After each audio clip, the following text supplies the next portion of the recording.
नमस्कार दोस्तों, एक बार पुनः आप सभी का आपके अपने ही चैनल शिव कोचिंग क्लासेस पर स्वागत है। दोस्तों, जैसा आप लोग बोल रहे थे कमेंट में कि सर जीव विज्ञान की वीडियो अपलोड कीजिए। दोस्तों, ये पहला वीडियो है और क्रम से दोस्तों आपको वीडियोज मिलेंगे, है ना। प्लेलिस्ट में आप देख सकते हैं, वीडियो कभी भी अपलोड हो दोस्तों, लेकिन आपको प्लेलिस्ट में सारी वीडियोज मिल जाएंगे, क्रम से मिलेंगे सारी वीडियोज। तो चैप्टर 1 का ये पार्ट 1 वीडियो दोस्तों, जो चैप्टर 1 में प्रजनन के बारे में संबंधित दोस्तों सारी चीजें तथ्य दिए हुए हैं तो अपन पढ़ेंगे। तो क्लास 12 जीव विज्ञान चैप्टर 1, ये पाठ का नाम है दोस्तों जीवों में प्रजनन। तो सबसे पहले प्रजनन की परिभाषा ही समझेंगे। तो दोस्तों वह क्रिया जिसके द्वारा जीव अपने ही समान नए जीव को जन्म देता है तथा अपनी प्रजाति की निरंतरता को बनाए रखता है, उसे प्रजनन कहते हैं। अब ये छोटी छोटी परिभाषाएं दोस्तों जानना जरूरी है। पेपर में हर एक परिभाषा तो नहीं पूछा जाता, जो इंपॉर्टेंट क्वेश्चन पूछे जाते हैं उसको मैं भी लास्ट में कवर कराऊंगा, आपको चिंता करने की आवश्यकता नहीं है ना। लास्ट में जो भी इंपॉर्टेंट चैप्टर 1 के रहेंगे तो एक वीडियोज रहेंगे दोस्तों, जिसमें objective type question, important objective और इंपॉर्टेंट दोस्तों क्वेश्चन उस चैप्टर के मैं कवर करा दिया करूंगा, तो आपको चिंता करने की आवश्यकता नहीं। कई लोगों का रहता है सर पीडीएफ, तो प्लीज दोस्तों पीडीएफ नहीं बना पाता हूं, आप इसको स्क्रीनशॉट कर लिया करें और लिख लिया करें, इतना आप करें, ठीक है। और दोस्तों यदि अच्छा लगे तो लाइक करिएगा, क्योंकि दोस्तों मैं मैथ्स का हूं लेकिन आप लोगों के लिए मैं विज्ञान का मतलब वीडियोज बनाना शुरू कर दिया, लेकिन मैं हूं एक्चुअल में मैथ का टीचर। लेकिन दोस्तों आप लोगों के लिए आपके कमेंट के आधार पर मैंने सोचा कि कुछ ना कुछ हेल्प किया जाए, इसलिए दोस्तों बायो का मैं वीडियो बनाना शुरू किया हूं।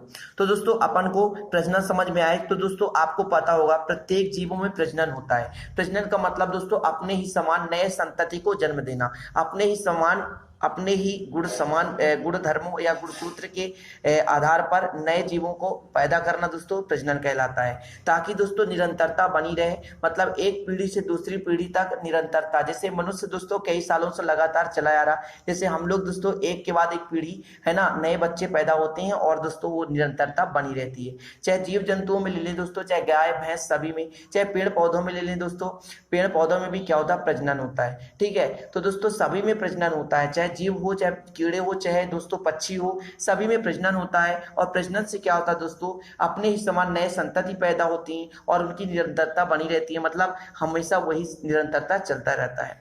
तो दोस्तों अब समझना है कि प्रजनन की विशेषताएं क्या होती है, ये क्वेश्चन आपको याद करना है दोस्तों। प्रजनन की परिभाषाएं दी ना है, लेकिन प्रजनन की विशेषता काफी इंपॉर्टेंट है। तो पहला दोस्तों, प्रजनन क्रिया में प्रजनन इकाइयों जैसे युग्मक से नए जीवों या नई पीढ़ी का जन्म होता है। मैंने पहले ही बताया दोस्तों, यदि प्रजनन ना हो तो नए जीव बनेगी नहीं और नई पीढ़ी नहीं बनेगी। जैसे एक पीढ़ी से दूसरी पीढ़ी, जैसे अपन मनुष्य हैं, ठीक है, बच्चे होंगे, फिर दोस्तों उनके भी बच्चे होंगे, यही क्रम क्या होता है, चलता रहता है ना। तो ये दोस्तों क्या है कि एक नई पीढ़ी का जन्म होता है ना, प्रजनन से। दूसरा दोस्तों, इस क्रिया में प्रजनन इकाइयां बनती हैं। क्या बनती हैं, प्रजनन इकाइयां। अगला दोस्तों, इस प्रक्रिया के कारण कोशिकाओं एवं जीवों की संख्या में वृद्धि होती है। जैसे दोस्तों आप लोगों को पता होगा कि एक गाय है, एक गाय अपने जीवन में लगभग 5 से 6 बच्चे दे सकती है दोस्तों। तो ये 5 से 6 बच्चे मतलब 6 बछड़े या 6 दोस्तों उनके जीव हो गए, यानी बच्चे हो गए दोस्तों। तो सिंपल सा, एक जीव से 6 बछड़े मतलब 6 जीव और निर्माण हो गए। यदि दोस्तों कोई भी कवक है, यदि कोशिका बात करो, जैसे अमीबा है, एक अमीबा से दोस्तों जब विखंडन होता है तो कई अमीबा बनते हैं। तो कहने का मतलब दोस्तों जो प्रजनन होता है इससे जीवों की संख्या में वृद्धि होती है। जैसे मनुष्य की जनसंख्या बढ़ रही है, इसका कारण है दोस्तों प्रजनन। तो प्रजनन के कारण ही जनसंख्या में भी क्या होती है, वृद्धि होती है। अगला दोस्तों, इसके कारण ही कोशिका विभाजन संभव है। प्रजनन से ही कोशिका का विभाजन होता है और कोशिका का विभाजन होने के कारण दोस्तों नई कोशिकाएं बनते हैं। जैसे आपके शरीर में कोई चोट लग गया, यदि चोट लग गया दोस्तों, यदि कोशिका का निर्माण ना हो तो वो चोट जो होगा दोस्तों, ये घाव दोस्तों भरेगा नहीं, मतलब वो घाव बन जाएगा, वहां पर रिक्त स्थान हो जाएगा। लेकिन दोस्तों आप लोग देखते हैं कि घाव कुछ दिन बाद सूख जाता है और पुनः हमारा शरीर जो है मूल अवस्था में आ जाता है, पहले की जैसे हो जाता है। मतलब नई कोशिकाओं की क्या हुई दोस्तों, वहां पर निर्माण हुई और वहां पर नई कोशिकाएं आ गई। तो इससे क्या फायदे हैं दोस्तों प्रजनन से, कि कोशिकाओं का क्या होता है, विभाजन होता है और नई कोशिकाएं बनती हैं। अगला दोस्तों, इस प्रक्रिया के दौरान डीएनए का द्विगुण होता है तथा आनुवंशिकी गुण पीढ़ी दर पीढ़ी स्थानांतरित होते हैं।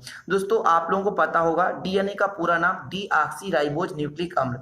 ये दोस्तों डीएनए से ही क्या होता है, गुणसूत्र एक पीढ़ी से दूसरी पीढ़ी में स्थानांतरित होती है। जैसे दोस्तों आप लोगों को पता होगा, जैसे कोई यदि गोरा व्यक्ति है तो उसका संतति यानी पुत्र गोरा होता है, ये गुणसूत्र से होता है। यदि कोई लंबा व्यक्ति है दोस्तों या कोई छोटा व्यक्ति है तो तो उसका पुत्र भी छोटा होता है। ये क्या होता है? गुणसूत्र, आनुवंशिकी प्रभाव जिसे कहते हैं। तो ये सारी चीजें प्रजनन के कारण होती है। अगला दोस्तों, इस प्रक्रिया में आरएनए, प्रोटीन एवं अन्य जैव रासायनिक पदार्थों का संश्लेषण होता है। तो इस प्रकार दोस्तों आपको 5 से 6 महीने समझाया, इन सारी चीजों को आपको लिख लेना है। अब दोस्तों अपन को चर्चा करना है प्रजनन से लाभ क्या होता है हमको। तो प्रजनन से लाभ में पहला लाभ है दोस्तों प्रजाति की निरंतरता। मतलब प्रजनन के कारण दोस्तों प्रजातियों की निरंतर बनी रहती है। मतलब एक पीढ़ी से दूसरी पीढ़ी समान संतति के बच्चे पैदा होने के कारण उनकी निरंतरता बनी रहती है, वो विलुप्त नहीं होते, मतलब विलुप्त होने से बच जाते हैं। जैसे दोस्तों यहाँ पर लिखा मैंने, प्रजनन के कारण प्रजातियों में निरंतरता बनी रहती है तथा वे विलुप्त होने से बचे रहते हैं। तो ये दोस्तों क्या हो गया? एक हमारा लाभ हो गया, मतलब प्रजातियों में निरंतरता बना रहता है। दूसरा है दोस्तों प्रतिस्थापन। प्रजनन के कारण रोग, जीर्णता, आयु वृद्धि एवं प्रतिकूल परिस्थितियों के कारण मृत जीवों का प्रतिस्थापन नए जीवों में होता रहता है। इसका मतलब क्या हुआ दोस्तों कि जैसे प्रजनन यदि होता है, प्रजनन से क्या होता है दोस्तों, कोशिका में विभाजन होती है। जैसे आप लोग देखते हैं कि कोई मृत जीव है, मृत जीव में कई छोटे छोटे जीव अपने से ही पैदा हो जाते हैं। मतलब एक जीव हुआ, उसके बाद उनमें कोशिकाएं विभाजन हुई और कोशिकाओं विभाजन से दोस्तों नए जीव का बनना हो जाता है। मतलब दोस्तों यदि प्रजनन ना होता तो नए जीव का निर्माण नहीं होता। तो इससे निष्कर्ष क्या, प्रतिस्थापन का मतलब होता है दोस्तों नए जीवों का निर्माण, है ना। तो दोस्तों क्या होता है प्रजनन के कारण रोग, जीर्णता, आयु वृद्धि एवं प्रतिकूल परिस्थितियों के कारण मृत जीवों का प्रतिस्थापन होकर नए जीवों में होता रहता है। मतलब जो जीव आता है उसकी मृत्यु होती है और प्रजनन के बाद नए जीवों का निर्माण होता है। अगला दोस्तों जीवों के अस्तित्व को बनाए रखना। अब प्रजनन के कारण जीवधारियों में विभिन्नताएं आती हैं और नए गुण वाले जीव बनते हैं, ठीक है ना। कई प्रकार के दोस्तों आजकल संकरण होता है, संकरण से नई किस्म की बीज पैदा करते हैं और उससे दोस्तों नए संतति प्राप्त की जा सकती है। तो ये दोस्तों प्रजनन के कारण ही ऐसा संभव है ना। जैसे विभिन्न प्रकार के दोस्तों आप लोग खेती का किस्म देखते होंगे, विभिन्न प्रकार के किस्म आते हैं, जैसे धान की चाहे किसी भी बीज की ले लें दोस्तों, तो वे प्रजनन मतलब एक संकरण होता है उनमें और एक दूसरे को संकरित कराते हैं दोस्तों, तो नए किस्म के आपके पौधे मिल जाते हैं। तो इस प्रकार से दोस्तों ये सारी प्रजनन के ही लाभ हैं हमको, ठीक है। अगला दोस्तों विभिन्नताएं। प्रजनन के कारण जीवधारियों में विभिन्नताएं आती है और नए गुण वाले जीव बनते हैं। अगला विभिन्नताओं का स्थानांतरण। प्रजनन के कारण ही विभिन्नताओं एवं जीवों के लक्षण एक पीढ़ी से दूसरी पीढ़ी में स्थानांतरित होते हैं। मतलब दोस्तों प्रजनन से गुणसूत्र का स्थानांतरण होता है और गुणसूत्र के स्थानांतरण होने के कारण दोस्तों आपस में क्या होता है, एक पीढ़ी से दूसरी पीढ़ी जीवों के लक्षण का भी क्या होता है, स्थानांतरण होता है। तो इस प्रकार दोस्तों लाभ कैसे लाभ होता है, ये तो सामान्य जानकारी है दोस्तों, इनको सीखना भी आपके लिए बहुत काफी महत्वपूर्ण है, तो इनको सीखना भी जरूरी है। तो दोस्तों इन चीजों को आप हमेशा सीखें। अब दोस्तों मैं यदि बात करूं कि प्रजनन की विधियां, प्रजनन 2 प्रकार से होती हैं, एक तो लैंगिक, एक तो अलैंगिक। लैंगिक में क्या होता है दोस्तों, मेल और फीमेल होते हैं, जबकि अलैंगिक में ऐसा नहीं होता। एक ही दोस्तों मतलब या तो लैंगिक है या तो अलैंगिक, सॉरी दोस्तों, यदि एक ही आपके पास कोई जैसे पौधे हो गए, पौधे में दोस्तों फीमेल की आवश्यकता यदि नहीं पड़ती है, फिर भी वो क्या होते हैं, एक नए पौधे का निर्माण कर देते हैं। जैसे दोस्तों मैं बात करूं अमीबा, अमीबा स्वतः ही विखंडित होकर के दोस्तों क्या है, कई सारे अमीबा का निर्माण कर देते हैं। पैरामीशियम की बात करूं दोस्तों तो एक पैरामीशियम विखंडन के विधि से द्वारा कई सारे पैरामीशियम का निर्माण कर देते हैं। तो ये क्या हो गए दोस्तों अलैंगिक, मतलब इसमें मेल और फीमेल की आवश्यकता नहीं हुई, ये स्वतः एक नर युग्म है दोस्तों और स्वतः क्या होता है, नए संतति को जन्म दे देता है ना। और लैंगिक में क्या होता है दोस्तों, जैसे पुरुष है और महिला, यानी मतलब मानव की बात करें, मानव में मेल और फीमेल इसमें दोनों होते हैं दोस्तों, और इनमें जब सेक्सुअल होता है मतलब प्रजनन की क्रिया सेक्स मतलब लिंग निर्धारण का होता है दोस्तों, मतलब लिंग निर्धारण से होता है, मतलब आपस में प्रजनन तभी होगी जब मेल और फीमेल का संबंध होगा। तो दोस्तों लैंगिक प्रजनन में हमेशा फीमेल और मेल के संबंध से होता है, जबकि अलैंगिक में ऐसा नहीं होता। एक उसमें क्या होता है दोस्तों, या तो विखंडन होगा या तो मुकुलन होगा, ये कई प्रकार की दोस्तों अलैंगिक प्रजनन है, उनको भी हम चर्चा करेंगे। तो उनके माध्यम से दोस्तों अलैंगिक प्रजनन होता है। तो अलैंगिक प्रजनन अपन चर्चा करने वाले हैं दोस्तों, और अलैंगिक प्रजनन के प्रकार। तो दोस्तों आपको इस वीडियो में मैं केवल ये बताने वाला था कि प्रजनन क्या है और प्रजनन से लाभ क्या है, प्रजनन की विशेषताएं, जो आप आज सीखे होंगे। अगले वीडियो में दोस्तों पूरा कवर कराऊंगा अलैंगिक प्रजनन की विधियां, है ना।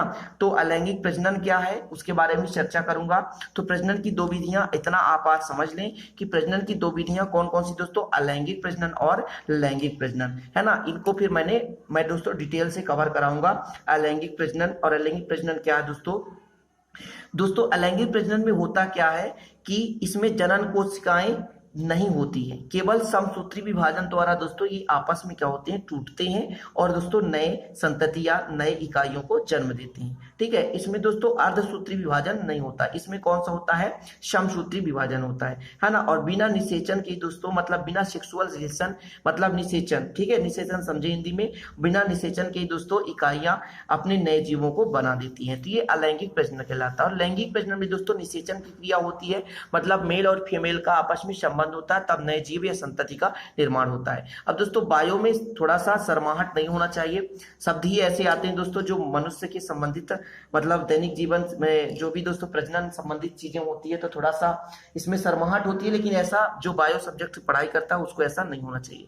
तो दोस्तों चलिए फिर चलते हैं, आज ये पहला वीडियो था, थोड़ा सा दोस्तों यदि अच्छा लगा तो लाइक करिएगा, क्योंकि दोस्तों पहला वीडियो है। अब धीरे धीरे मैं प्रजनन से संबंधित सारी वीडियोज कवर कराऊंगा, चैप्टर 1 के, इसके बाद चैप्टर 2 लेट स्टार्ट किया दोस्तों, लेकिन मैं आप लोगों से वादा भी किया था कि बायो सब्जेक्ट दोस्तों मेरा तो नहीं है मेन सब्जेक्ट, बट आप लोगों के लिए हेल्प करूंगा। चलिए दोस्तों फिर चलते हैं, मिलेंगे अगले वीडियो में नए टॉपिक के साथ, तब तक लिए जय हिंद, वंदे मातरम।